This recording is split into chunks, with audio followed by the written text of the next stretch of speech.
Well, hey, McFly subscribers. So, a little update to the house. By the way, this week, probably not going to be making fly tying video. I have for the last 3 weeks, and I have one filmed, but I didn't get a chance to actually make it. But chicken coop, you guys saw that, and then here's the little cage thing. I haven't put the chicken wire around it yet. I just got that up today.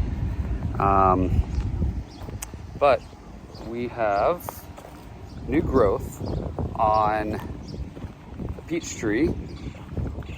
So I'm gonna go ahead and switch you guys around here, and that way you can see everything. All right, so you can tell the difference in color. This is all new growth. And so there's a lot of new growth on the peach trees. That one a little less. I don't know what's the difference. This one's doing really well. That one doesn't seem like a lot of new growth. I'm not really sure what it is. By the way, I cut down a tree because I'm going to be putting the shed here. They're coming, I think, tomorrow, hopefully. But I cut that down with an axe, and then bleeding, I guess, tree. But I need someone to I don't have a chainsaw, so I need someone to chop that down with a chainsaw. But basically it looks like corn coming up. It might be, actually. I mean, there's a lot of cornfields around here. But anyway, all the plants are doing absolutely amazing. In fact, we've got a couple big pieces of, those look like they'll turn in, that's a pumpkin. It'll be a pumpkin soon. But you can see how long that is. And a lot of them were falling off. And so I read up that most of them will fall off until the vine gets long enough. And that way it knows that it can get enough energy from, the sun. Because a little vine like this might not. However, this one does have one, so that's good. You can see butternut squash right there. And this one's doing really well. We've already got, let's say, I actually this opened up, so I was able to fertilize, not fertilize, whatever it is. I took one of the male flowers and stuck it into that's a female flower. So pollinate, there we go, that's the word. So, and I did the same with that. And when that pumpkin opens, or the flower opens, I'll be able to do that. But yeah, we've already got a couple growing. These are doing amazing. These are the sunflowers. It's a red sunflower, not yellow. So it was pretty looking. I got that. I also got some of the mammoths. Here's some zucchini squash. And most of these have it. And then the tomatoes are doing well. These are up front. These are the San Marzanos. In the center are the cherries, and you can see now we've got some cherries starting. A couple of them fell off because we had really hot weather, and I read that can happen, but well, they were starting, so they fell off. What's going on? Let's focus here. It's not wanting to focus. What is going on? Well, anyway, most of these have it. Is it focusing now? Maybe it's just too close? I don't know, guys. Well, phones, they don't always do what you want. Got some flowers on the San Marzanos, and these aren't doing the best. These are the brandywines, so I don't know if it's just too hot for them, but seeing a little bit, you can see on this leaf here, there's a little bit of I don't know if that's blight or what, but anyway, we've harvested quite a few zucchini off these. We got, there we go. You can see it down in there. This one actually has 2 coming off of it. That other one might not have been fertilized. I'm sorry, keep saying fertilized. Pollinated, so I'm not sure, but these 2 I believe did. So for sure that one, I know I did that one this morning because I had just opened up. They're all doing really well. Now, it took a while to get the peppers to start going, but finally a little more growth. They only had like 2 or 3 leaves on them. So those are doing a little better. Still some of them are struggling, like over there. These two in the center are struggling, so I'm not sure what that's about, but hopefully they take off a little better, and then basil is starting to do well. So I ripped out, I had something right, I forgot where I had it. Yeah, right there, and I just put that there. It was some type of squash, okay, some winter squash, but it wasn't doing well, so I took it out. But the beans, I'm not sure. These are pintos. I'm not sure. I ripped out some of the beans over there. I had some beans and they just didn't do well. Oh, I'll show you guys that in a second. But quinoa is starting to flower and has little, we'll see, we'll be able to harvest some quinoa. And then the amaranth is starting to do pretty well. They're coming up finally. Takes a while for the, I guess, to situate. Got quite a few weeds popping up. You know, it might be this hay or straw, sorry, that I'm putting on, because I think that is actually wheat that's popping up. So it's right, or oat or whatever they use for the straw, which is fine. You just pull it out, but it's a lot of pulling out. So I just planted more zucchini. I had started some more zucchini seeds. I planted those so that way it can kind of, once those kind of die, we've got a long growing season here. We can, they'll grow all year round. And sorry, well, not all year. There is a winter time, but we've got a long growing season, so I can, you know, alternate. Once those plants stop producing, those will. I got pumpkin. Now, this is rutabaga right here. I like it. It's a good little crop, but I like eating it. I had an empty spot, so I put, we have some mosquitoes, and I read somewhere that lemongrass takes care of mosquitoes, so I started that from seed. So you can see the other seeds there. Got a couple flowers starting on, this is, I believe this is broccoli, but I'm not going to get broccoli off of it, I'm sure. Cilantro is finally doing its thing, but we got aphids growing, so I'll have to get some ladybugs in here, hopefully.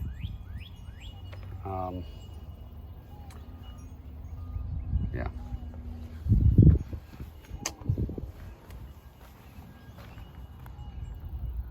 These look really good. These are the strawberries. Got a big spider here though. You can see him right in there,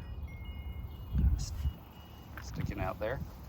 But the tomatoes, the little baby tomatoes, grew real quick. They already have some flowers on them, so they're doing really well. And then I haven't harvested these yet because they're still green, but they're getting really big. You can see the size next to my hand. Those aren't going to be super big tomatoes anyway. I think that's the max size roughly, so should start pretty soon here ripening, so we'll see. If you guys have any tricks on quicker ripening, because it's kind of slowing down here, I think. I don't know what's going on. Got a lot of new growth on the blueberry, so yeah, not a lot of new growth on this one, and this one never had any flowers. This is a lemon tree, both Meyer lemons. This one has some new growth. You can see right there is new growth. So this one's doing better than that one, but I'm not sure what that's about. The avocado is just, it ain't doing well. So I don't know what's going on, but I'd forgotten to show you guys over here. I put fennel because I read that fennel, or not fennel, I'm sorry. It's not fennel. Dill, which is right next to the zucchini, because we've got these little zucchini bugs or zucchini beetles, and they're all over, and I read that they're really bad. So if you put, they say, grow dill next to, I'm sorry, not zucchini beetles, cucumber beetles, sorry. So cucumber beetles are attacking here and also all the pumpkins. But I read that if you put dill next to the plant, then they don't like the smell or something. And it, you know, seems to be working. There's a lot less. They're still there, but far less than there was. So, and there's one. Well, that's a wasp there, but you can see one right in that leaf. And go ahead and, or I'm sorry, flower, not leaf. And there we go. I just squashed it, pulled it off and squashed it. I didn't need that flower anyway, but we got quite a few little cucumbers hanging off. You can see. So there's another one. But they're doing pretty well, and then we have a full cucumber right here. So pretty soon I'll be able to harvest that. It looks not quite there, but yeah. So dill, also the dill, put that there because we were getting it here. Yeah, that's that, guys. So I mean, I you know, this is new for me. I don't know really what I'm doing, but it seems to be working. I'm doing kind of something good, I guess. Hopefully it stays good. Let me bring you guys over here. So this we got online. I can put the link to this. We got it on Amazon, or I think for this thing. It's okay. I mean, I wouldn't say it's the most sturdy thing in the world. Kind of wiggles a little, but I think it's good enough. I don't foresee anything breaking in. Get down over here, but I don't know if I showed you guys the inside of this, but it's gonna be pretty cool. When I was driving it here, the roof started falling off. Let's see, here, but you know, sorry, I have spiders all over. All right, I just put this up and they're already making their way in. So anyway, hope it'll hold together, because it's already kind of getting stuck. So I might need to shave this off a little bit, because I guess the way he made it. I mean, you can do that and then it goes in, but yeah, I'm not sure, but seems still good. I mean, I'm happy with it. And again, I got it for a really good deal. The guy just, I mean, he makes decent, it looks like decent stuff in my opinion, and hard to beat for $350. Might seem high, but if you haven't priced out chicken coops, they're not cheap. Spend over $1,000 to get it at Tractor Supply or something. So anyway, these are still those rocks from those 2 peach trees. That's how many rocks are in the ground, plus the ones around the peach trees. I'll tell you guys, it's super rocky soil, so hence the raised beds. But just rock. I mean, you can see it all over. Just litters it everywhere. This is still the leaves. I got to burn those, but from that tree. But all these rocks around it, from these 2, you can see these ones here,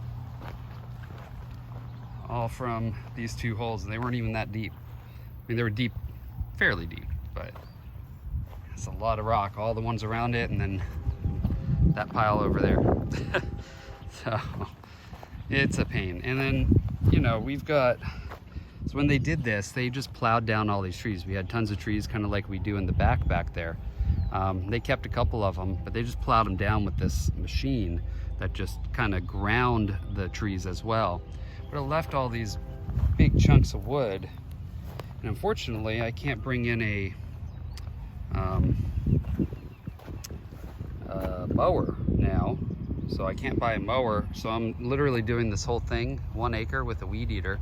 I'm not doing that part. That I did 2 weeks ago, and this was 4 days ago, and I had this super low, and it just grows so fast. So that's the difference between that right there and this, between about a week, maybe a week and a half difference. I'm having to mow or kind of use the weed eater almost every week, and it takes me about 6 to 8 hours for this whole property. So it's a lot of time, guys. It's a lot of time. I don't know if you guys care, but here's our compost bin. We ended up having to get a bigger one. It's working out. So I watched a video online of some guy, and he made a compost bin out of trash cans. So it's a lot of the chicken feed, or chicken compost there. It doesn't even smell that bad. It's not bad at all, but you just drill holes in it and drill holes in the bottom, bigger holes in the bottom. You get a hole saw, and then you can drill holes on the side for some air. You put it in there and actually decomposes quicker from what I hear because it gets hotter because of the, you know, in there. And this was the old one and we filled it up completely. And I actually ended up dumping into there because I wanted to turn it over. So I figured that would work, and it did. But now this one's bigger, it's easier to get a pitchfork in and actually turn it more. So I've been actually using this, pulling it out of there and dumping it into there, and then putting stuff in the center and putting that back up on top. It kind of helps turn it. So that's what I've been doing. But everything's doing pretty good, guys. So we're happy. And there's chicks, little baby chicks are getting big.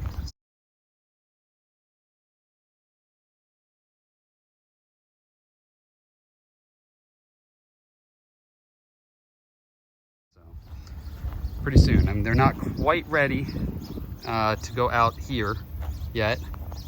I would say another about 2, maybe 3 weeks, but they're already getting pretty big, so maybe a little earlier. And it's just you got to wait till they're fully feathered and they don't have the peach fuzz, they say, and that helps keep them warm. So although it's hot, so it is Texas, it's hot, but I think it helps keep them cool and warm. I'm sorry, yeah, cooler in the summer and warm in the winter. So I don't think I can stick them out here. They might overheat, but anyway. So guys, sorry for the 1 week skip on the video. I'm gonna end up not doing a fly tying video this week, I don't think. Next week, I already filmed one, I just, no time, like I said, to edit it. So as soon as I can, I'll get it up. It's been a lot of work around here, trying to get stuff done and then fully homeschooling my kid and running business from home. I'm just, I'm tired. It's a lot of work. I'm up pretty late at night and up super early in the morning. So it's a lot to do, but I'm happy to do it. And this is what we wanted. And I'm super stoked, super happy, really blessed that we could have this. And I'm just so thankful that God allowed us to have this. I mean, it's something that we've wanted for a long time. So anyway, well, I appreciate you guys coming along, and thanks for watching. I will see you guys on the next video. Now you now you guys go catch some fish for me, since I'm not really able to fish now.